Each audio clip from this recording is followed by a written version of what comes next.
I'm here today to talk to you about a new buzzword that you may have heard of. It's regenerative. If you're in the world of sustainability, it's the word that everybody's talking about. But what does it actually mean? So let's get to some basics. To regenerate means to bring life into something. That's very different from sustainability, which means to sustain the status quo. And so regenerative has come into our lexicon through agriculture. It's actually farmers who are talking about regenerative agriculture and how if we focus on soil health, the plants will be stronger, the farms will be more resilient, and as a result, the whole ecosystem will be healthier. Well, can we take this simple concept in agriculture and apply it to business? What does a regenerative business look like? It answers one fundamental question. Can you build a business that solves a social or environmental problem? A regenerative business doesn't just think about it as CSR or a social initiative off to the side. You're really thinking about every tentacle of that business creating impact. So is it the funds that you're taking on? Is it the materials that you're using? Is it your workforce? It's all of the above. But here's the thing. We're in India, and India has been doing regenerative businesses for a long time. In fact, its roots are here. In 2010, I started writing about social innovation. India was the place to be. India was building these businesses. You had Jaipur Foot that was doing low-cost prosthetics. You had Aravind Eye Care doing affordable cataract surgeries in the south. You had millions of Indians now being able to use their phones to do financial transactions that were not possible a decade ago. You had innovators looking at leftover rice husk and how that could be turned into a renewable energy source. India was thinking about these issues. Why? Very simple. These issues are on her doorstep. Very different from the West. And so actually, it was the rest of the world that was looking to India as to how do we build businesses with purpose. And I, as a storyteller, thought this would be a great way for me to shine light on these case studies in the hope that we can redefine business globally.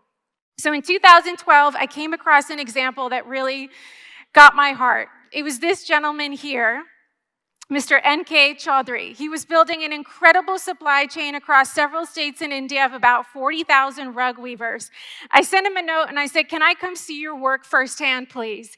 He wrote back to me in just a matter of days and he said, "Please come to Jaipur. We'd love to show you what's inspired us." And it was these villages of Rajasthan that I spent days with him exploring to learn about rug weaving and meet these beautiful faces that he introduced to me firsthand. And here are the women that are the backbone of Jaipur Rugs. And he introduced me to all these amazing women, knowing their names, knowing their stories.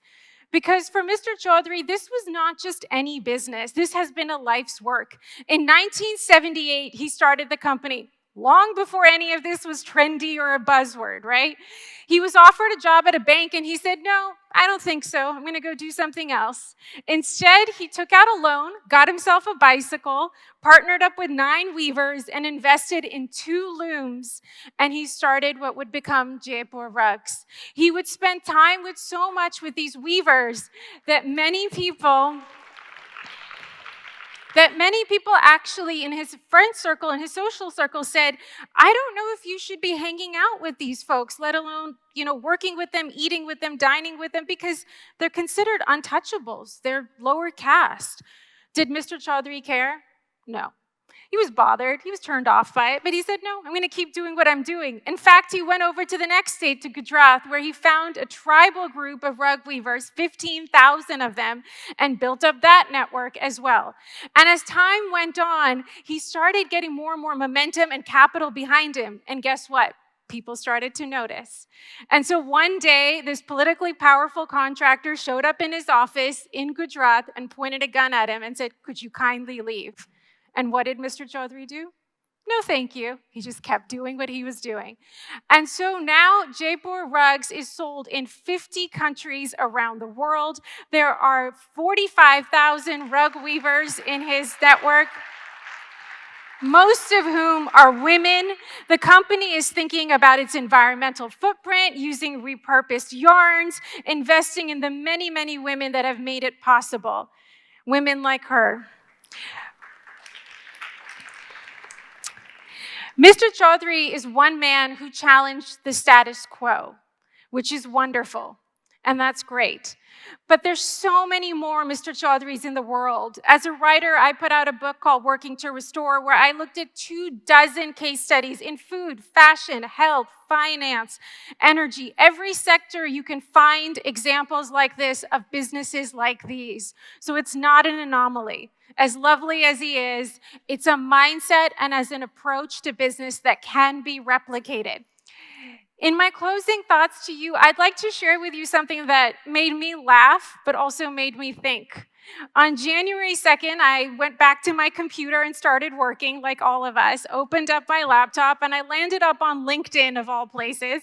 And I saw a post by another mission-driven entrepreneur, and it said something very succinct. Goal for 2024, avoid assholes. And I just stopped and laughed, and I thought, that's not your usual LinkedIn content, is it?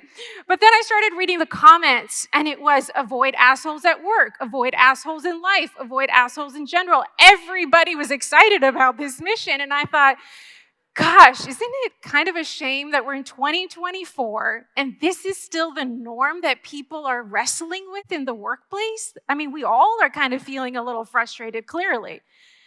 And so Mr. Chaudhry and people like him come along once in a while and challenge that status quo. So I have one message to you all, and many of you are very young in this audience and hopefully aspiring entrepreneurs. My message to you is this: let's be the generation that redefines business. Let's be the generation that is not assholes. Let's be the generation that really doesn't just sit around having endless meetings talking about doing good. Let's not greenwash. Let's not do sexy marketing campaigns. Let's actually do the work.